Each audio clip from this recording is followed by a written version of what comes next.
میں نے صرف ہوابازی میں نہیں کہا ہے کہ میں قرآن پڑھی ہوں، بلکہ میں قرآن لے کر گھومتی رہتی ہوں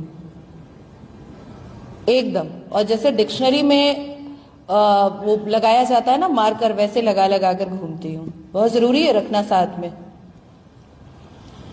مسجدوں میں آج سے نہیں، پچھلے 77 سال سے ہندوؤں کو یہ بتایا گیا ہے کہ آپ کا بھگوان کوئی ہے ہی نہیں.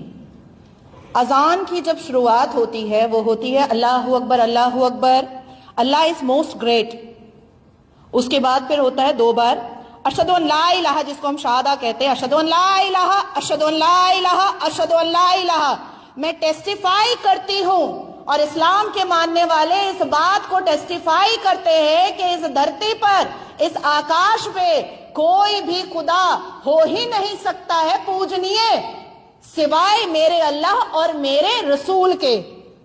اس کے بعد آتا ہے حیا علی الفلاح، حیا علی الفلاح، آؤ نمازی نماز کو، حیا علی الفلاح، حیا علی الفلاح، آ جاؤ اور نماز پڑھو. اور لاسٹ میں آتا ہے لا الہ الا اللہ، صرف اور صرف خدا ہے، اس کے علاوہ پوجنیے کوئی نہیں ہے.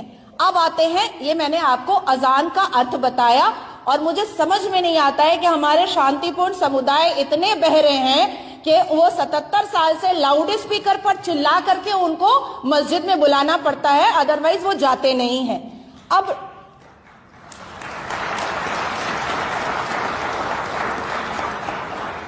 اب آتے ہیں نماز میں. نماز تو یہ وضاحت کرتا ہے کہ ہندوؤں کو کافر بولو.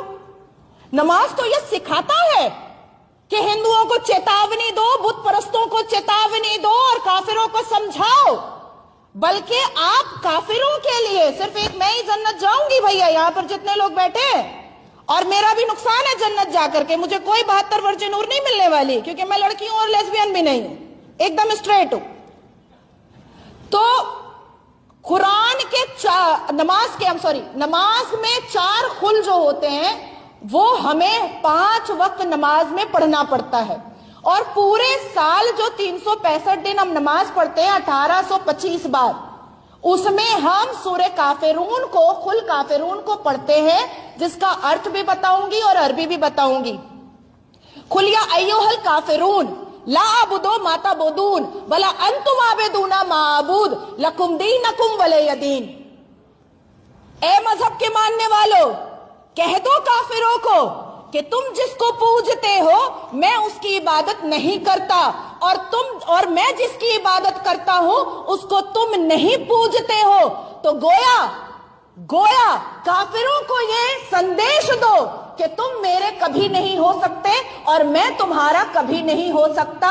تو یہ تو 5 بار اور 1824 بار نماز کے دوارا ہمیں رٹایا جاتا ہے، سمجھایا جاتا ہے، بجھایا جاتا ہے اور کہلایا جاتا ہے. لیکن آپ 1825 بار، لیکن آپ اگر نہیں کھول رہے اپنی آنکھیں تو یہ آپ کا پرابلم ہے، یہ ہمارا پرابلم تو ہے نہیں. آپ کو سمجھاتے سمجھاتے تو اٹیک کر کے کبھی پیر توڑوا لیتی ہوں میں، کبھی ہاتھ توڑوا لیتی ہوں، کبھی ماتھا پھوڑوا لیتی ہوں میں. اور بعد میں یہ بھی افواہ اڑ جاتی ہے کہ 5 شادی نازیہ کر کے رکھی ہے اور اس میں ہندو بھی ہے، بھیا پکڑ کے لاؤ وہ ہندو کو. اب اس کے بعد پھر آتی ہے بات کہ مدرسے میں کیا سمجھایا جاتا ہے. مدرسے میں جس حساب سے آتنکی شکشا دی جاتی ہے، مدرسے میں قرآن کی 26 وہ آیتیں جو ہندوؤں کے خلاف اتنی زیادہ بھینکر اور بھیانک ہے، اس کو اگر آپ ارتھ کے ساتھ پڑھیں گے تو مجھے لگتا ہے کہ آپ بھائی چارہ بھول جائیں گے، اور آپ کو سمجھ میں آ جائے گا کہ 77 سال سے آپ کے یہ بھائی نہیں تھے، اور 1450 سال سے آپ کو صرف کاٹنے، مارنے، لوٹنے اور پھاڑنے کی کوشش میں ہی لگے ہوئے تھے. قرآن اس بات کی وضاحت کرتا ہے، قرآن اس بات کو کئی آیتوں میں بتاتا ہے، کئی سورتوں میں بتاتا ہے، کئی ورسز میں بتاتا ہے کہ کافر کی گنجائش اس زمین پر نہیں ہے. کافر اس زمین پر، اس دھرتی پر، اس سرزمین پر نہیں رہ سکتا ہے.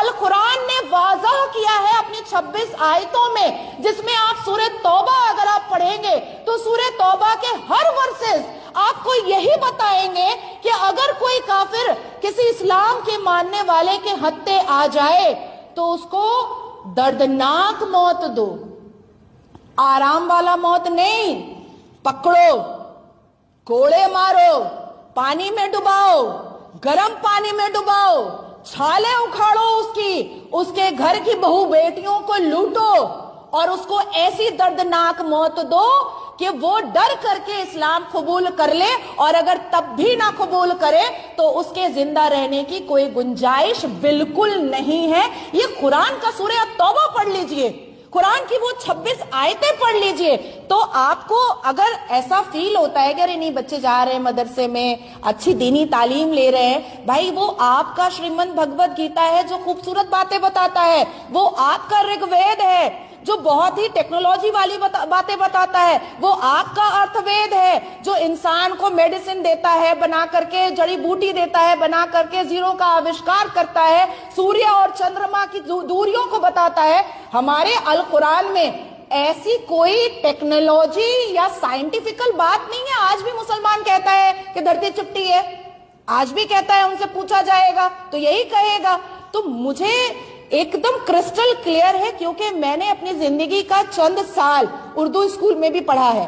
ہمارے اسکول کے اندر ہمیں بتایا جاتا تھا پرساد حرام ہے، پرساد کھانا حرام ہے۔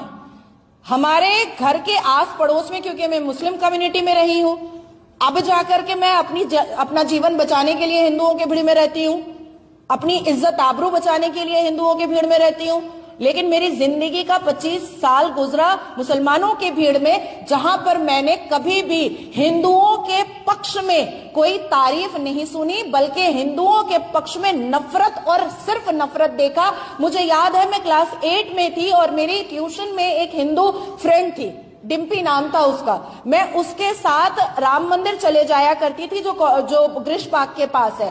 وہاں سے جب میں پیڑا اور